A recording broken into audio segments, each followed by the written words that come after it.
In a small, seemingly quiet town, a moment of injustice sparked a powerful movement that would change everything. This is the story of Joe Thompson, a man who faced discrimination at the hands of the Cozy Corner Cafe, and the unexpected support he received from a group of bikers. What began as a painful experience for Joe turned into a community-wide reckoning, as veterans, townspeople, and even bikers united to challenge the status quo. Through this journey, they transformed not only a local business but also the hearts and minds of the people in Ashwood, proving that change is possible even in the most unexpected places. Joe's discrimination at the cafe. Joe Thompson, a decorated veteran who served his country proudly, had moved to the small town of Ashwood seeking peace and quiet in his retirement years. One Sunday morning, Joe walked into the Cozy Corner Cafe, hoping for a simple breakfast. The cafe was a local staple, a place where many residents gathered to start their day, and Joe was a familiar face in the town. However, this visit would not go as he had expected. As he walked to the counter, the owner, Frank, greeted him with a stern look. Frank's expression shifted as he saw Joe approach, and without any hesitation, he told Joe that the cafe wasn't serving today. Joe, taken aback, asked for a reason, but Frank's response was a cold, dismissive refusal. "We don't serve your kind here," Frank said, his words echoing in Joe's mind. Joe, a proud man who had served his country for years, couldn't believe what he was hearing. It was an appalling experience, being rejected not for any personal flaw or action, but solely because of the color of his skin. Joe stood there for a moment, stunned and humiliated. He never imagined that something like this would happen to him in his hometown. He had been to this cafe countless times before, and never once had his race been an issue. Yet, on that particular day, it became the reason for his exclusion. Joe, trying to maintain his composure, left the cafe quietly. He walked out into the street, feeling the sting of rejection deeply. This incident left Joe shaken, but it also fueled a quiet determination. He had faced much in his life, from war zones to the challenges of reintegration back into society after his service. But this was different. This was a stark reminder that racial prejudice still existed, even in places he considered safe and familiar. Joe knew he couldn't let this go unnoticed, but he also wasn't sure what steps to take. He simply knew he couldn't allow Frank's behavior to stand unchallenged. The rejection at the Cozy Corner became more than just a personal affront to Joe. It represented a broader issue that had persisted in society for too long. It wasn't just Joe who had experienced discrimination. There were many others in the town who likely kept their heads down and tried to avoid confrontation.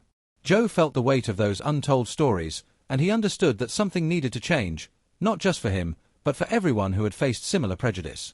As Joe walked away from the cafe, he felt a surge of anger mixed with sadness. The peaceful, idyllic town he had moved to was suddenly marred by the ugliness of racism. Yet, in the midst of his frustration, Joe also realized that he couldn't let this moment pass without standing up for what was right. He didn't know exactly how he would do it, but he vowed to ensure that this injustice would not go unchallenged. Later that day, Joe confided in his old friend Mike, a former military buddy who now led a group of bikers. Joe wasn't sure what to expect, but Mike had always been a dependable friend. When Joe shared his experience, Mike listened carefully and didn't hesitate for a second before responding. "This isn't just your fight, Joe. It's all of ours." Mike's words resonated with Joe, giving him a glimmer of hope that something could be done to right the wrong. Mike's group of bikers had always been close-knit, bound together by their shared military backgrounds and values of loyalty and honor. They weren't the kind of group to shy away from a fight, especially when it involved standing up for what was right. Mike promised Joe that he and his crew would make sure Frank felt the consequences of his actions. At that moment, Joe began to realize that he wasn't alone. He had people who would stand with him, people who understood the importance of solidarity. Unexpected support from the bikers. Mike's promise to Joe wasn't one that was made lightly. The bikers, who were known for their tough exterior and strong sense of camaraderie, had a deep respect for those who had served in the military. Mike knew that Joe's treatment wasn't just a personal affront, it was an attack on the values of fairness and equality that they all held dear. It didn't matter that Joe was one individual in a small town. What mattered was that Joe's rights were violated and that injustice needed to be addressed.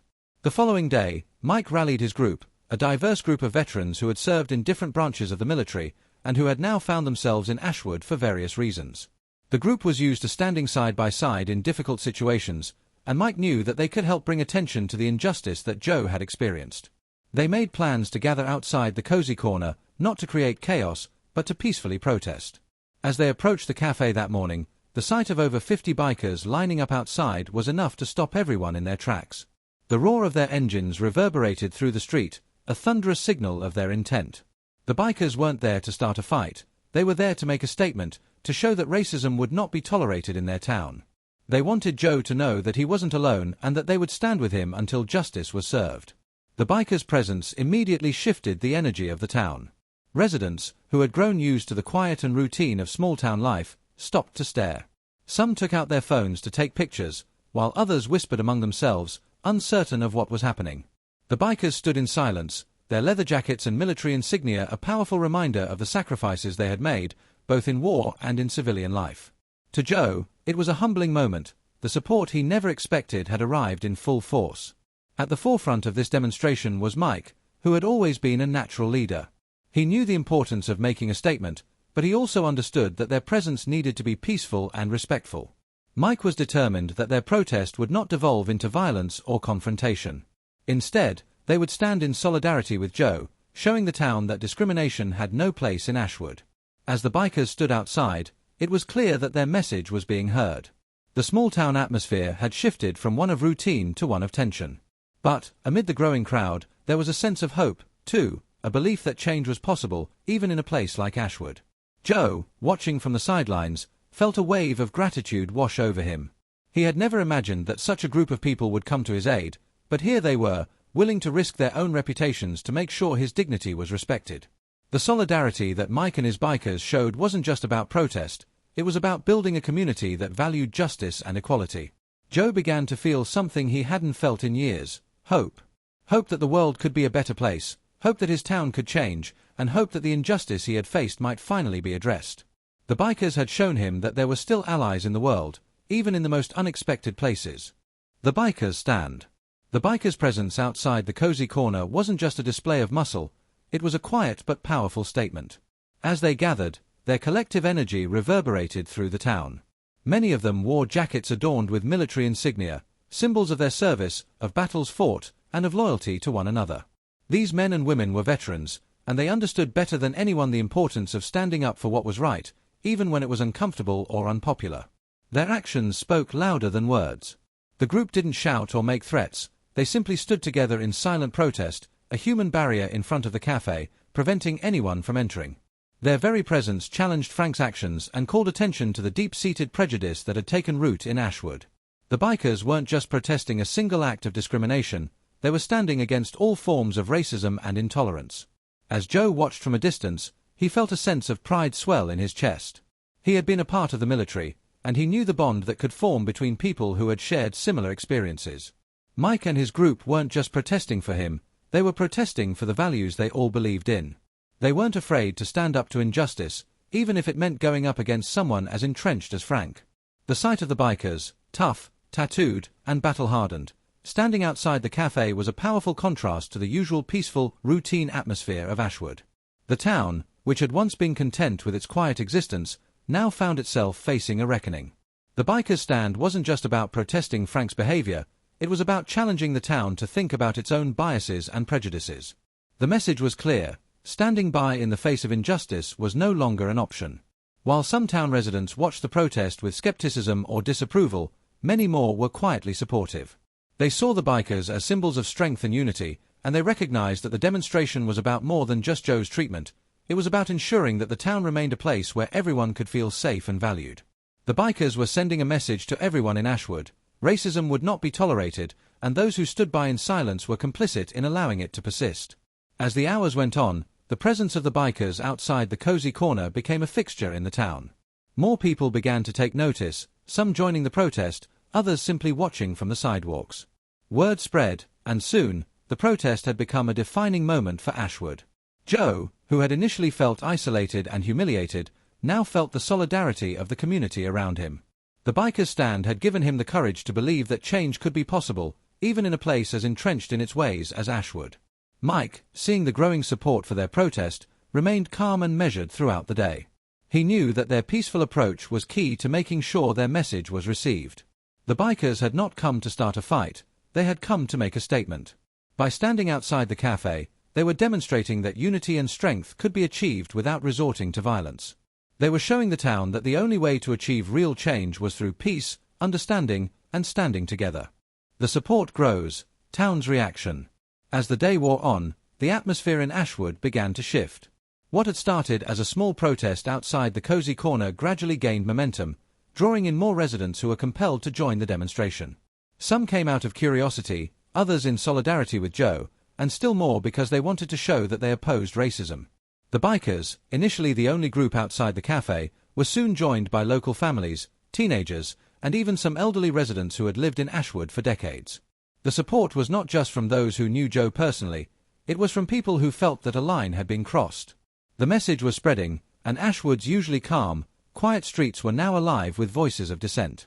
The bikers' actions had sparked something within the town's residents, a realization that standing idly by while injustice occurred was no longer acceptable.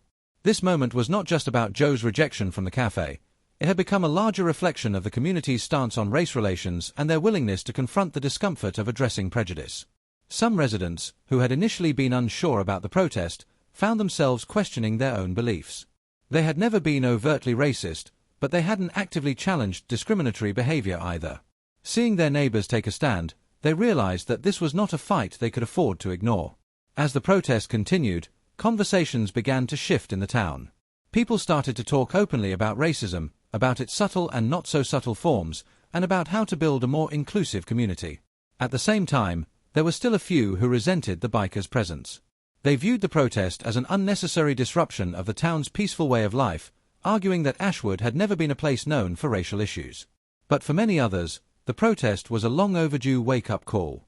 In a town where few had ever openly confronted the uncomfortable reality of racism, it was clear that the bikers were challenging the status quo, and many were grateful for that. The protest's momentum built as the day went on. Local media outlets began covering the event, and the story of Joe's mistreatment and the bikers' stand spread beyond Ashwood. People from nearby towns began to take notice, some arriving to show their support. A local radio station broadcasted live interviews with several of the protesters, including Joe and Mike. It was clear that this wasn't just a fight for Joe anymore, it had become a symbol of the larger, ongoing struggle for equality and respect. For Joe, seeing the town's residents rally behind him was both humbling and empowering. He had gone from feeling completely isolated to being at the center of a movement. The quiet, everyday people of Ashwood were beginning to stand up for what was right, and Joe realized that this was his chance to make sure that what had happened to him would not be forgotten. His story was no longer just his own, it was the story of every person who had ever felt marginalized or dismissed because of their race. Mike, too, watched as the crowd grew larger. His group of bikers had started something they hadn't expected, but it was clear that they had touched a nerve. They had stirred something deep within the town, something that had lain dormant for too long. And now, it was impossible to ignore. The protest had become a catalyst for change, sparking a conversation that Ashwood had never had before. As evening approached, the protest began to shift from a gathering of frustration to one of hope. People were talking to one another, engaging in dialogue about what had happened at the cozy corner and what they could do to prevent such incidents in the future. Joe had always believed that change started with individuals, but now he saw how collective action could bring about real transformation. Frank's reaction and the consequences. While the support for Joe grew, the town spotlight was now squarely on Frank, the owner of the cozy corner. Initially, Frank tried to ignore the protest, keeping the cafe closed for the day and hoping the whole thing would blow over. However, as more and more people gathered outside, it became clear that ignoring the situation was no longer an option. Frank had made a decision that had sparked a larger conversation, one that was rapidly spiraling out of his control. Inside the cafe, Frank's discomfort grew as he watched the growing crowd from the window. His employees were clearly nervous, unsure of how to handle the situation. Some of the regulars who had come to the cafe for their morning coffee were voicing their displeasure at the protest, but others were beginning to question Frank's actions. Word spread quickly that Frank had refused to serve Joe simply because of his race, and soon, many were beginning to see that this wasn't just a case of a simple misunderstanding. It was an act of blatant racism. As the day went on, Frank found himself increasingly isolated. The community that had once been loyal to him was now divided. Some were supporting him, arguing that the bikers and protesters were making a mountain out of a molehill. But many others began to distance themselves from Frank, expressing outrage at his behavior. His business, which had been a staple of the town for years, was now facing the threat of boycotts and protests. Frank's refusal to acknowledge the impact of his actions led to further backlash. The media began to ask questions, and Frank was forced to confront the reality of his actions in front of a much larger audience. The local news station aired interviews with residents, some of whom had been regulars at the cozy corner for years, but who now felt betrayed by Frank's discriminatory behavior. His refusal to serve Joe was no longer just a private issue, it had become a public one, and Frank was struggling to maintain his position in the community. In the days that followed, local businesses began to take a stand as well. Many began to issue statements of support for Joe and his right to be treated with respect, while distancing themselves from Frank's actions. The town, once divided on the issue, was now coming together to stand against the discrimination that had been exposed. Ashwood's response was swift, and Frank's reputation suffered as a result. His actions had ignited something that could no longer be swept under the rug. Joe's courage, in choosing to confront the discrimination he faced, had caused a ripple effect that spread far beyond his own personal experience. The protest outside the cozy corner had forced the town of Ashwood to take a hard look at itself. And for Frank, the consequences of his actions were becoming more severe with every passing day. The once popular Café was now a symbol of racial prejudice, and Frank's stubbornness in refusing to acknowledge his wrongdoing was costing him the support of the community. By the end of the week, the pressure was mounting. Customers who had once frequented the Café now felt uncomfortable stepping inside, knowing that Frank's attitudes were not aligned with the values of inclusivity and respect. Frank had created a rift that couldn't easily be repaired, and it was clear that his refusal to apologize or make amends would lead to a long-lasting impact on his business and his reputation. The town confronts its own racism. As the days passed, the events surrounding the protest outside the cozy corner forced Ashwood to reckon with issues it had long avoided. The town, with its small population and tight-knit community, had never been a place that openly discussed race or racism. It was a quiet, conservative town where things were often left unsaid, and many felt that such topics were better left untouched. However, the protest had exposed deep divides that existed not only between Joe and Frank but within the community itself. People began to have difficult conversations. Over coffee at the newly reopened Patch and Stripe Café, residents discussed the history of racism in Ashwood, reflecting on their own experiences and biases. For some, it was an eye-opening experience. They had never fully understood the day-to-day struggles of people like Joe, who had faced both overt and subtle racism throughout his life. Others realized that they, too, had turned a blind eye to instances of injustice, simply because it was easier to ignore than to confront. For the first time, people began to ask themselves, how many times had they witnessed discrimination and done nothing? How many times had they heard a racist joke or comment and remained silent? The protest, though sparked by a single act of discrimination, had ignited a larger, town-wide examination of conscience. Many residents, especially the younger generation, were eager to create a more inclusive environment where all people, regardless of race or background, felt welcome. However, this was not an easy transformation. As much as some were ready to face these uncomfortable truths, others clung to their previous beliefs. They defended Frank, arguing that he had been unfairly vilified. They believed that his actions, though regrettable, were not as significant as the protesters made them out to be. These individuals tended to believe that Ashwood had never been a town known for prejudice and that the protest had only divided the community further. They saw the bikers and protesters as outsiders stirring up trouble. Yet, over time, the majority of the town began to understand that confronting racism was not about making accusations or pointing fingers, it was about fostering a culture of respect, understanding, and accountability. The protest was a turning point for Ashwood. It wasn't just about Joe's experience anymore. It was about making sure that everyone in the town could live without fear of discrimination. It was about creating a space where differences were not only tolerated but embraced. As the town continued its introspection, it became clear that Ashwood could not go back to the way things had been. The peaceful protest and the ensuing boycott of the cozy corner were catalysts for change, not only for Joe but for the entire community. People began to openly discuss ways to promote inclusion, whether through education, community events, or support for local businesses that champion diversity. Ashwood had begun to look inward, and although the process would take time, the wheels of change were turning. Mike and his group of bikers lead the change.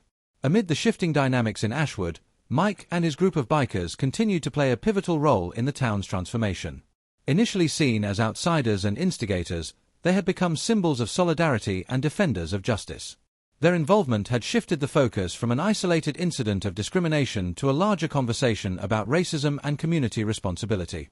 Mike, a man with a strong sense of justice and a deep understanding of what it meant to fight for something, had led his group of bikers to Ashwood with the intention of supporting Joe.